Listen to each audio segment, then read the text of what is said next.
This works. Look at that. We fixed the technology glitch from yesterday. Hello, I'm Abby Hagyard, technology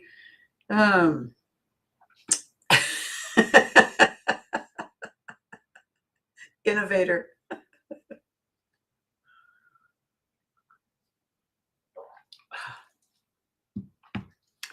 Well, ladies and gentlemen, boys and girls, humans of all shapes and sizes, good morning, welcome back.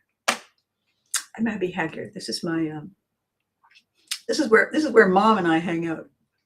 And those bears.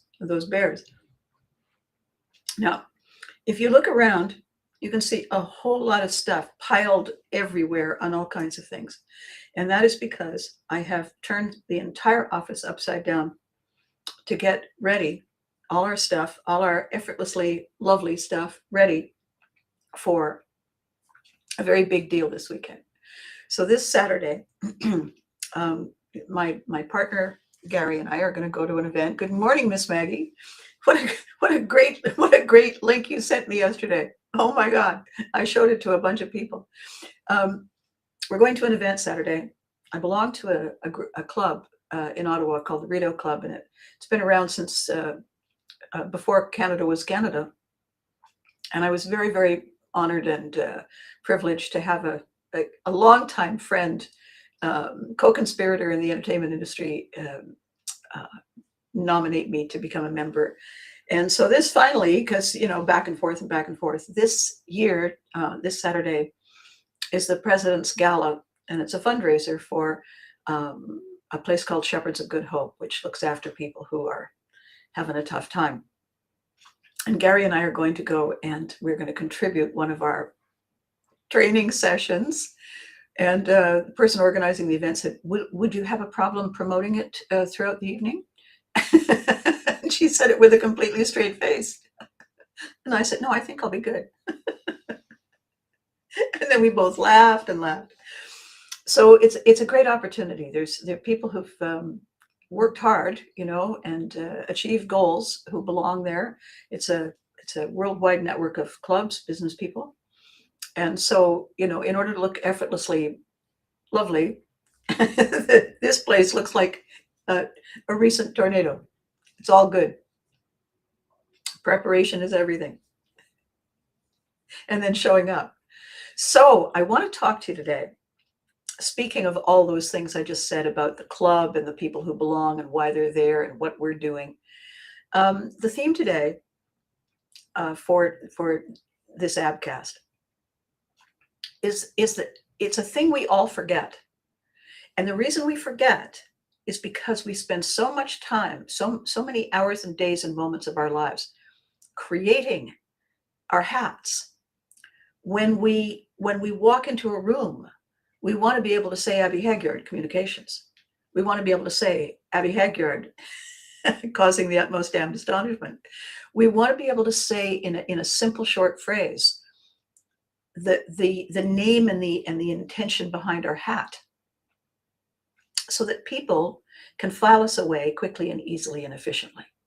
And we have done that for decades and decades and decades. And I remember years ago, I saw a comment attributed to Johnny Depp, the actor, and in the above or behind the quote was the picture of him as Jack Sparrow from Pirates of the Caribbean, and the quote went like this: "Labels are important. They help people slot you easily." And then below it, a space below it said, "And they're handy to put your price on the back of." I thought, that's right there. So, and we all do it. We don't necessarily do it with Johnny's intention, although somewhere in there it's always Johnny's intention. We do it in order to be able to identify people like us, right? That's what we're doing it for. You're a gazelle and you walk down to the watering hole, and you want to find all the other gazelles so that you can stand among them and hope the lion goes and looks for something else today for lunch. And so it's a people like us survival strategy. However, one of the things that happens when we're little kids and we're being shown, we're being taught, we're being given a role model to emulate, to mimic, so that we can learn how to do things. We can learn how to get most of the glop off the plate onto the spoon, into the mouth without wearing the rest of it. And as we get better at those things, we develop styles of our own. And I talked about that on Tuesday. The thing is that we also are part of a conversation that our mentors have, which is, oh yes, Abby's my protege. Oh yes, Abby's my daughter. Oh yes, Gary's my son. Oh yes, Gary is one of our recruits. Yes, Gary is one of the craziest people in the regiment, in the troop. He doesn't stop until he's hurt himself. and so that gives people a "you are here" access to the information they need walking through a door. Our challenge here today is how much of that power we then ascribe to the hat itself. And I tell this story often when I'm talking about coaching, when I'm talking about the work that we do with the Lion Effect and our leadership training. And part of it is the reset moment when, got a little something going on here, the reset moment when everything in our lives that we thought was stable suddenly isn't. When we realize that the ground is shifting beneath our feet, and we don't actually remember when we first felt it. So what we do realize is that it has been shifting for a while now. And that's very unsettling. Obviously, the ground is unsettling. It's very unsettling for us mentally because we don't have something firm to stand or sit on, to launch ourselves from, to head into the things that we do every day. It's like, when you're in a race and there's a starter's block, right? You have one foot forward, but you have the other foot back against this resisting plate. And you push off with that. You've got one foot forward, but when you push off, it's the back foot that's going to come down first. And that gives you the start. It's like pushing off from the side of a swimming pool to get yourself that first rush of momentum. We use our hats. We use our identities. We use our shortcut to say, you may know me as mom, or you may know me as a Care Bear. And that gives everybody a point of reckoning that they identify with personally through their eyes, their filter. And then throughout the course of the conversation, we find common today ground, right? That's how it works. However, this thing I experienced, one of my clients, who's a therapist, was invited to go into an executive placement agency where several people had recently been downsized, let go from their very, very senior positions because it was post-COVID and businesses were closing, or at least radically downsizing. And all of a sudden, the senior vice president of something or other is unemployed. And you usually don't get to be the senior vice president of something or other on a Tuesday.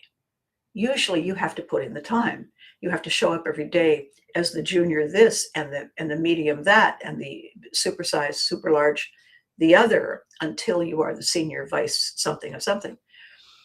And every step along the way, you're aiming yourself toward that hat.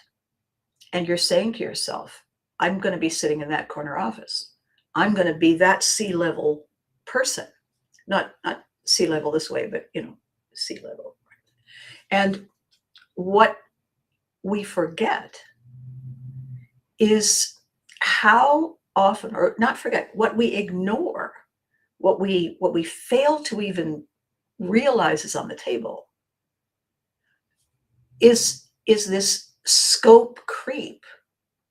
The number of times we use that professional label to identify ourselves in our other facets of our lives. I talk about the different hats we wear on Tuesday. I was saying, you're allowed 8.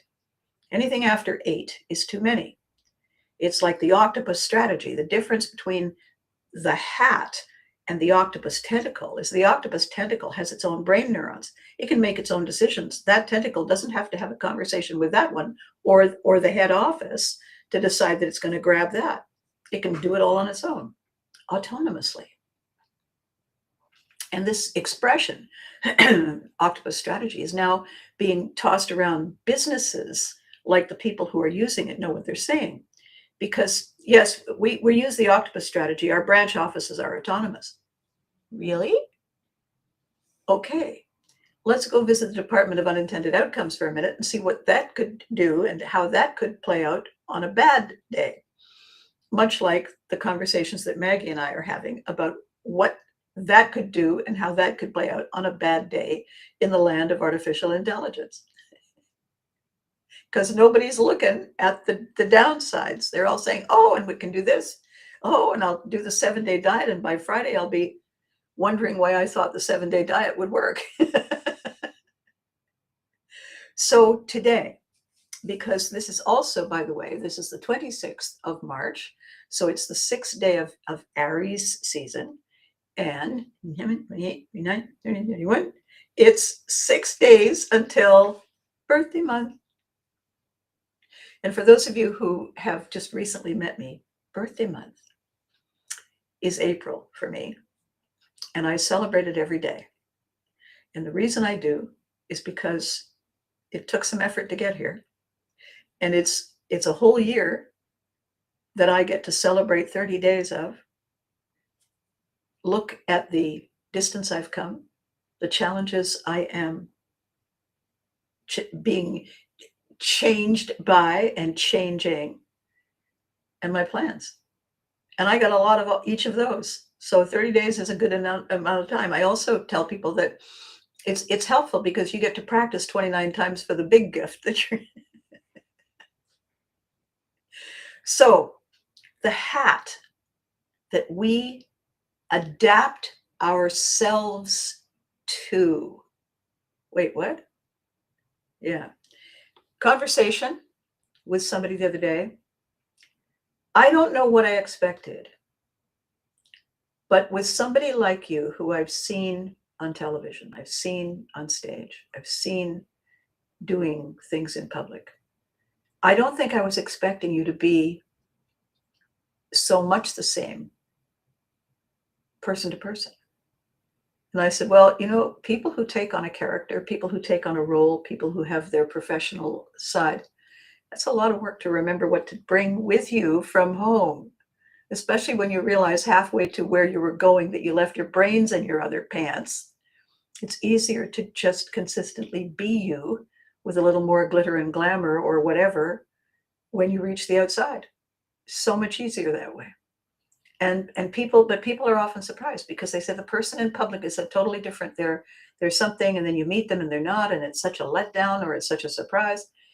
And that's the hat conversation. So here we go.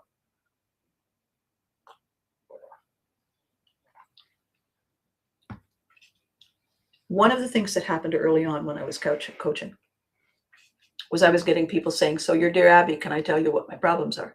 And I said, you can tell me all you like. I don't know if I can help you with them. The Abby thing is just a coincidence. People don't understand that the thing you want in a relationship is achievable based on what you bring to the relationship. If you want somebody who's delighted to see you, it's a good idea if you are delightful. If you want someone who is thrilled to come home and put their feet up and let you spoil them, it's a good idea that you want to pick somebody who radiates when you do that, if that is what you enjoy doing.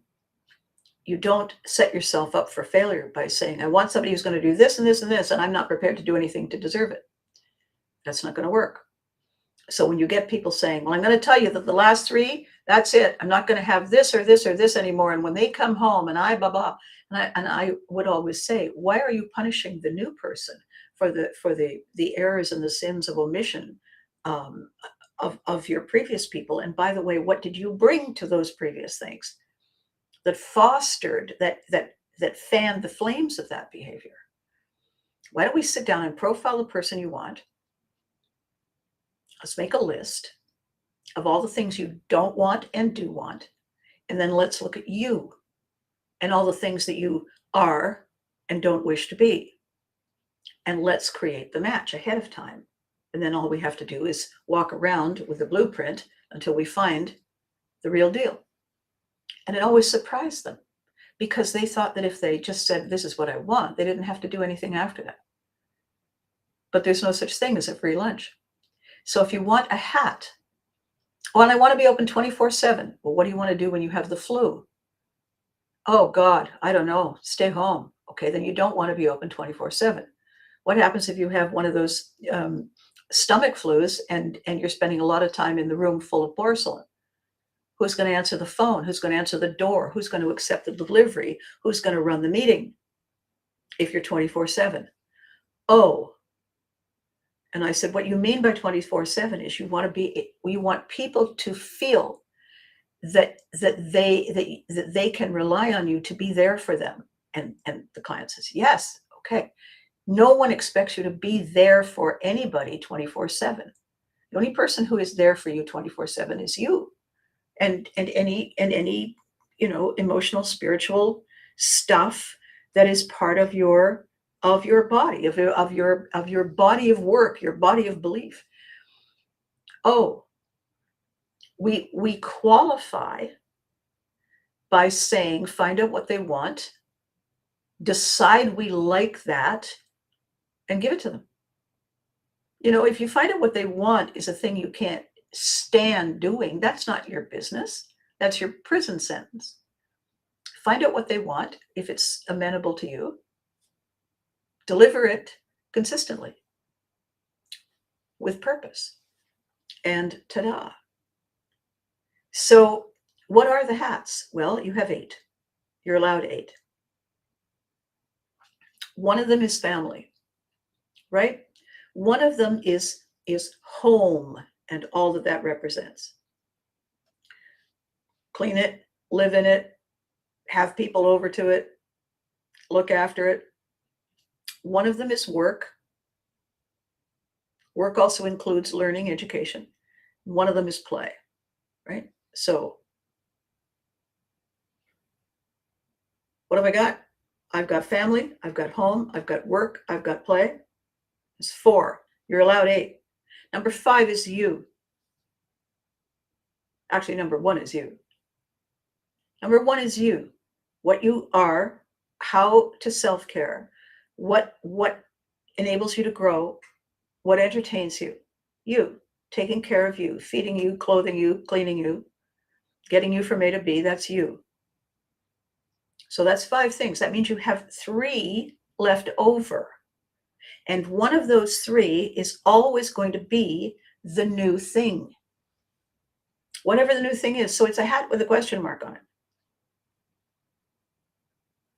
So you have 2 left. We will worry about those other 2 another day. We talked about them a little bit on Tuesday, and the videos are live. You can go over to YouTube and find them, right? So when we allow the hat to own us, something really sad happens. So myself, my home, my family, my work, my play, my new thing. If I allow my work to be the most important thing in my life, then everything else takes a step back into the shadow. And I walk around saying, Abby Haggard, causing the utmost damned astonishment. And by the way, I've never done that. Not that I've never caused it. I've never introduced myself that way. That's going to change. Right. I'm just waiting to see the looks on people's faces on Saturday.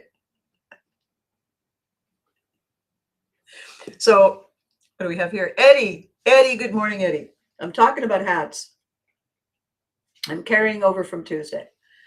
When we allow the hat to own us, when we say vice president marketing, when we say your friendly neighborhood dry cleaner, when we say middle school teacher, we are telling people not who we are.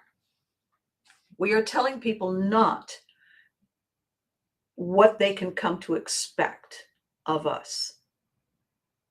We are telling them what we do that is the priority in our minds. And by telling them, this is what I want you to know, this is what I want you to remember about me, this is what I want you to think of immediately when you hear my name, and when you're thinking of me, you think of that, and they're completely connected in every way possible. What you do is you prevent them from getting to know any of the other parts of you. And I'm not saying that when I say you're allowed 8 hats, I'm not saying you only have 8 facets. Within each one, you have all the different shades of your personality that come to bear when things are going on, when things are happening.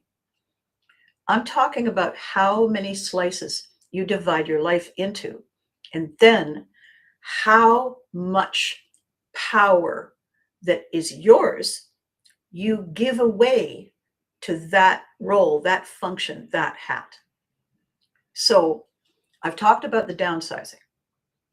That's your work hat, the one where you've forgotten how to introduce yourself without putting your title or your job function along with your name.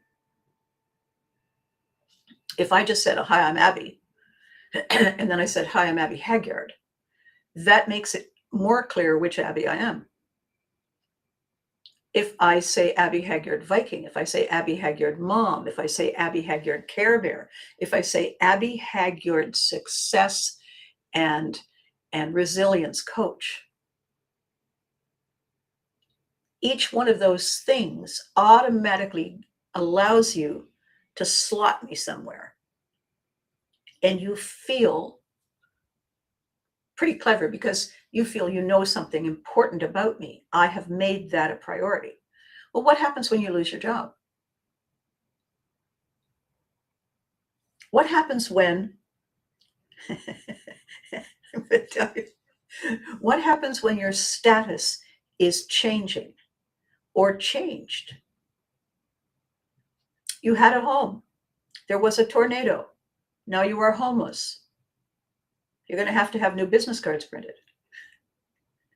Where would you put them? You have no place. Magic marker.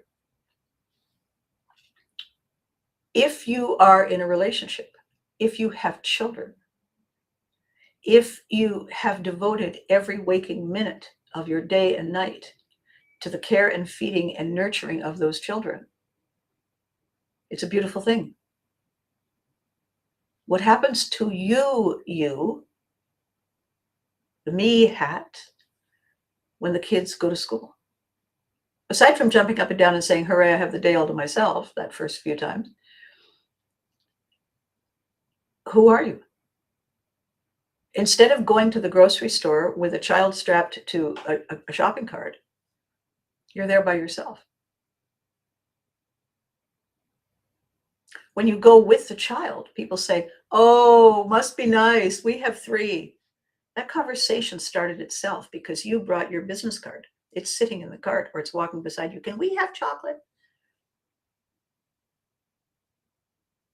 It allows you to let the world know who you are without any effort on your part because you've already put in the work. You've already had the sweat equity, and there's the proof. Yes, VP marketing. I say it all the time because you have no idea what I went through to become VP of marketing. But what happens when that job ends? What are you the VP of? Well, actually, you're the president of when the VP job ends. How do you introduce yourself? Blissfully retired? Reluctantly retired? Dragged, kicking and screaming, retired? Abby Hagyard, dragged, kicking and screaming, retirement.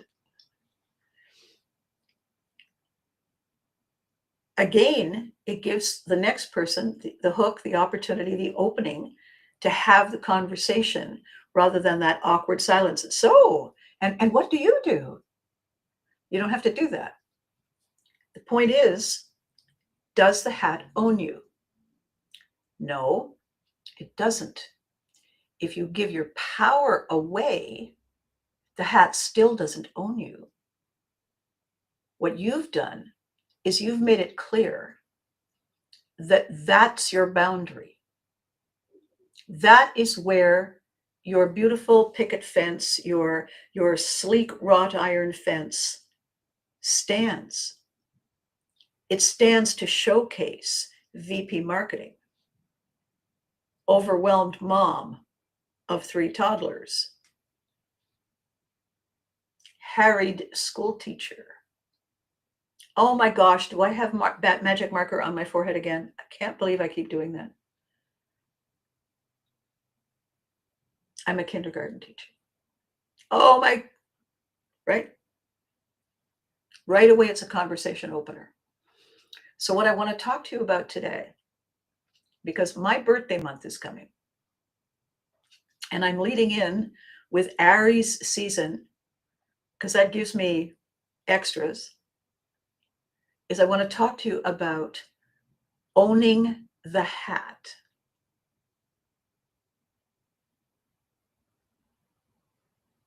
And how we own the hat is not by putting the thing we do, the hat we wear, immediately beside our name. We put another word or two before that.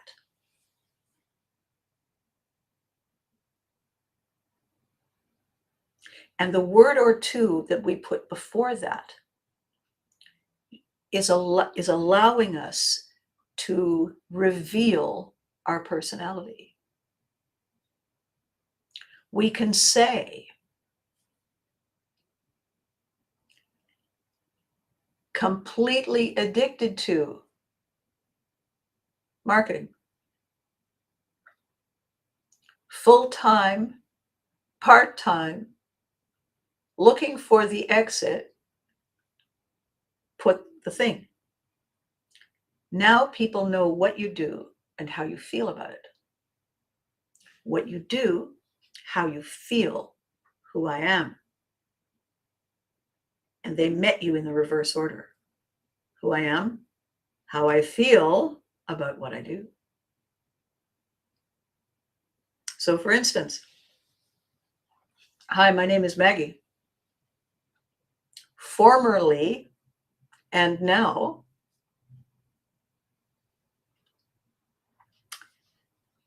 evolving, becoming, creating. And when you do that, you have told people that magic third thing they need to know to grasp who they're talking to. And you provide yourself with a cushion. And it's a very handy cushion because you can change the cushion and not change the hat. You can say, proudly, Vice President of Marketing, 30-year veteran of marketing, formerly marketing, currently moving on from. We have the opportunity in that short moment when we either are shaking hands or we're waving or we're saying, yes, hi, well, ladies and gentlemen, I'd like to introduce myself. I am. And if you just say the thing after your name, they've got a category. But if you put the cushion in between, what you've got is their better understanding of who you are and how you feel about what that is. And now, I'm not going to say it doesn't matter if the job changes. Performer, musician, artist, foodie. Yes, Eddie, but what do you do? How do you spend your day? Oh, I see. Wizard, when we identify ourselves with our job, with our role, with our category, with our label exclusively, that's a very clearly defined brand. And that's helpful. What it isn't, though, is your brand position. Abby Hagyard, I don't wear Nike because I don't wear sneakers. Until they make high-heeled sneakers, I don't wear Nike. That tells people a whole lot in a rather convoluted little sentence. But this is what people need because our attention span has been sliced and diced down into these teeny weeny little, you can take remember when I don't know if they still do it, when they first introduced artificial sweeteners, was it saccharin? Was it something? But it came in like a teeny weeny little pill, right? And it's gone, right? So what you're giving people is a little pill that tells them everything. It explodes in their head, and they know so much about you that they feel they really know you. And with everything being given to us in these tiny, short, little snackable clips, the clearer they are, the more pointed and focused they are, the more impact you have in our increasingly short amounts of time. So our hats, they are things, they are tasks, they are slots. When I say Abby, you know what to say to get my attention. When I say Hagyard, you can Google that and find out a lot about me. There's a Wikipedia page. But if you just look up the last name, it'll tell you where it's from. And you will know about my ancestry. You will know about my origins, the origins of the Abby species. That gives you a starting point. When you say that cushion word, that is also something you can look up, but they're usually very soft. They're high touch. I love high touch as a description of human these days, because high touch means connection. It means engagement. It means interaction, as opposed to high tech, which is access. And yes, you can hit the keys, and yes, you can pick up your phone and say blah, blah, blah, but it's not high touch. It's high access. It's high tech. And the thing is, we aren't tech. We are high touch. We are human. So the more we give people in the shortest amount of time that gives them the feeling that they know something and they are part of our life, our world, it makes it easier to create those connections and those engagements that make us feel less alone, that make us feel anchored, that make us feel we got this. I've got a rudder, I've got a compass, I've got a map. I have a very good idea where I want to go and a very good idea where I am. And now I can use my anchor, my rudder, my compass, and my map to figure out the navigation path. And with me on this journey in my boat is Bob the Builder and Edna the Cleaner and Olaf the Rower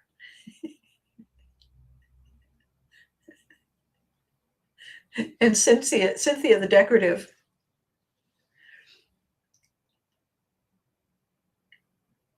And that way we know who is in the boat with us. That way we can reinforce who we are. And if we are going through a transition of some kind, and we can introduce ourselves by saying, I'm Abby. I used to be Abby the complainer, and now I am Abby the coordinator and navigator. That tells you a whole lot about the trajectory of my life without a long sit down over a cooling coffee.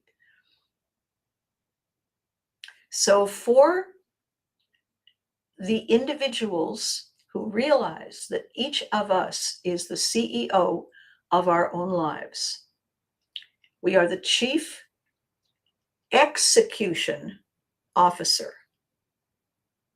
We are the CIO, the chief instigator, the chief idea officer, the chief insight officer. And once we have done the CIO, we are the CEO. Somewhere along the way, we are the chief finance officer. We are the chief operating officer. We are the CVO, the chief Viking. Each of these roles becomes a hat under the category of work until we start using it in our category of me, family, community, play, home. And then that hat has become this thing that takes over the entire landscape. And if we give our ownership, our power, our agency to it, we're giving tools and capacity and passion and purpose and drive and ambition and training to something external to us. But all those things belong internal, with us, of us, for us, to us. And at our choice, at our decision, we can share those things when we are wearing that hat. So if I have a work hat and then I say I'm VP marketing, well, now I'm wearing two hats. I'm wearing a hat with a flag on it. And if I'm wearing a flagged hat to work, and I come home and I still have it on, and when I walk in the house, I don't take the hat off, and when I sit down at dinner, I'm still wearing the hat, and when I go out with my friends to something fancy and fabulous and I still have the hat, I'm telling everybody that they aren't my priority. I'm telling everybody who and what my priority is. If I wear a ring, I'm telling everybody what I am attached to. If I'm wearing it on this hand, if I'm wearing it on these fingers, if I'm wearing it on my thumb, whatever finger I'm wearing it on tells something about me to people that I am attached to this. I am not my own person solitary. I am my own person attached to this. And that I wear this tells you that it's my priority. I'm not holding it. I have it on me. I have given my power to it. When people look at me and they see the ring, when they see the glasses, when they see the earrings, when they see the jewelry, when they see a birthmark, when they see a crest on my jacket, when they see a tattoo, I am telling people this is such a priority for me that I want you to see it as you see me. when you see me. And if it is dramatic, if the shoes are crazy amazing, if the feather boa is that's a loud color, I'm telling you it's important to me. And if I bring extra boas, I'm saying, would you like to join me? You say, oh my God, can I? I've always wanted to wear one of those. Or no, I'm good. It creates a layer of conversation that people just automatically absorb. And if we always wear it, the day we don't, we feel odd. I left the house without my watch. I left the house without my rings. I can't believe I took them off to put on, hand cream, and I just feel weird without them. Why do you feel weird without them? Because they've become a part of me. I see.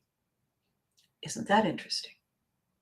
Yes, and I don't feel comfortable without them because I like being part of that. I see. There's nothing wrong with being part of things, as long as you are choosing that and you're not giving yourself away to those things. The stories we tell are the things we wear. The hats are part of our storytelling. I'm from here. People like us do things like this. People like that did those things with me. Now you know where my energy entity lives. Now you know where my heart is. My head may be here, but my heart is there. Are you interested in that too? Oh, good, we can do it together. All of these tools are the ways that we connect and interact and exchange and engage and transform. They're all valuable until we give our power to things external to us. Because as a military kid, I got to tell you, every day you come home and there are boxes in the living room, you can't take everything with you. Because you only get a certain number of boxes. So it's helpful before the day that you see the boxes to know the stuff already that you're going to bring and the stuff you don't need. And if you're sitting on the fence and it's kind of, you don't want to get rid of it yet, fine. There are storage companies that are booming because people don't want to let go of anything because they're hoarding, except that the place is too small. So now they're going to store it over there and it'll hoard that little spot too. But if we're not ready to get rid of it, that's fine. Pause, wait. Unnecessary to carry it around with it saying, I'm vice president of marketing. Well, that was 5 years ago. I've retired now, but I just, I can't ever really, we didn't need to know why you're telling us what you did 5 years ago.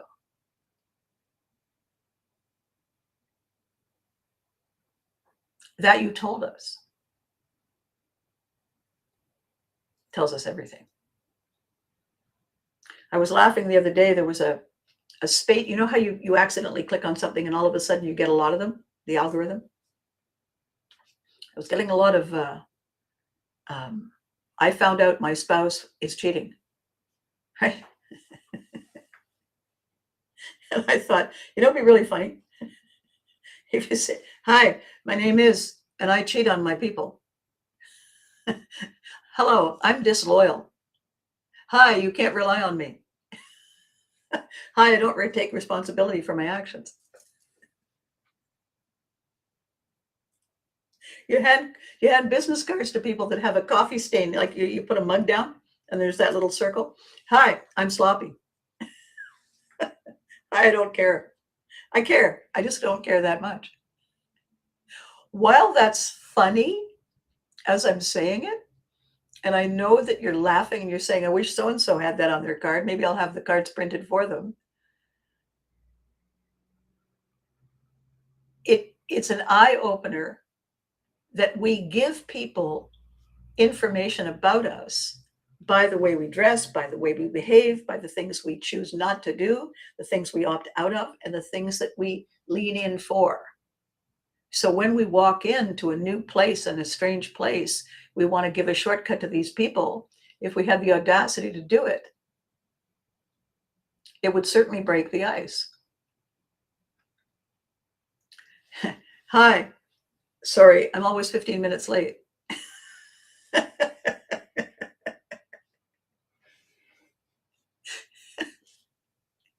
And everybody would laugh and enjoy it because they've never had the guts to do that. And now they feel maybe they've got the opportunity to do it.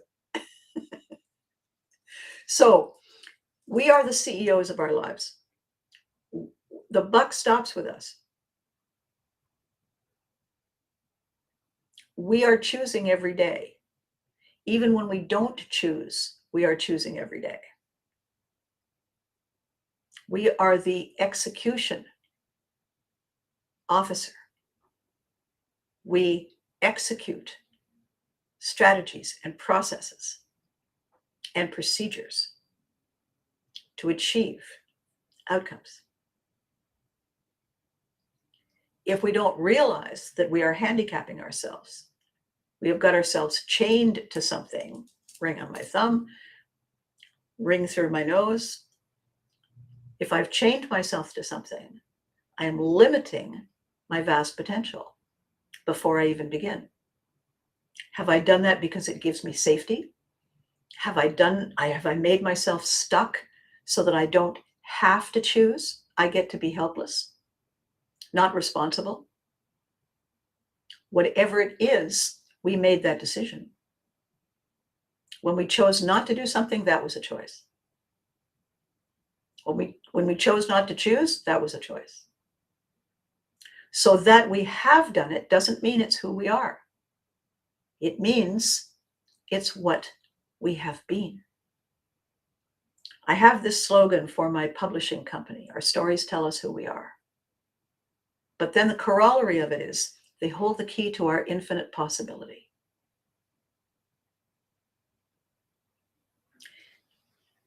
They give us the backstory, they give us the present, and they pave the way to the next new thing, is what stories do.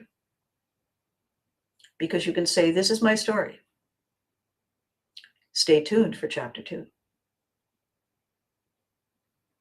And that will remind people that the hat I wear is temporary, because I have 7 others, because I'm the octopus strategy girl.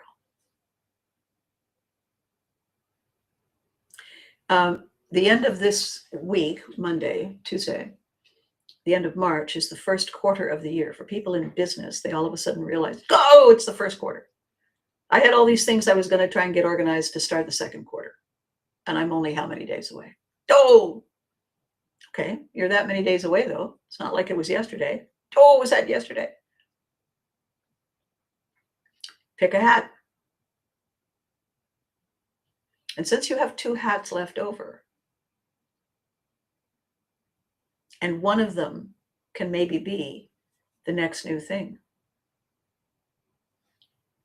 Me, family, home, work, play.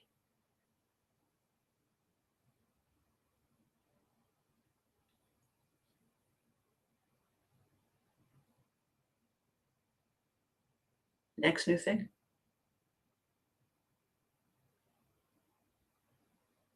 Opportunities await when you're ready. As long as you know that the opportunities don't own us. No matter what the sunk cost is that we're putting into it, the opportunities don't own us.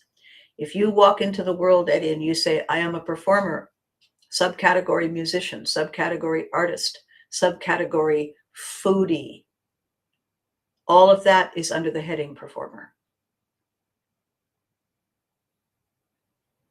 All of that is not what you work at. It's your passions. It's how you play. So you've listed 1, 2, 3, 4, and I can't see the rest of them. That's all under one hat. So every hat has a drop-down menu.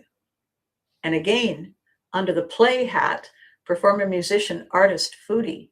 Really? And you do all those things in one day? No? Okay, because you have to have room for the next new thing. When we get a new job, you know what the next new thing is? The learning curve.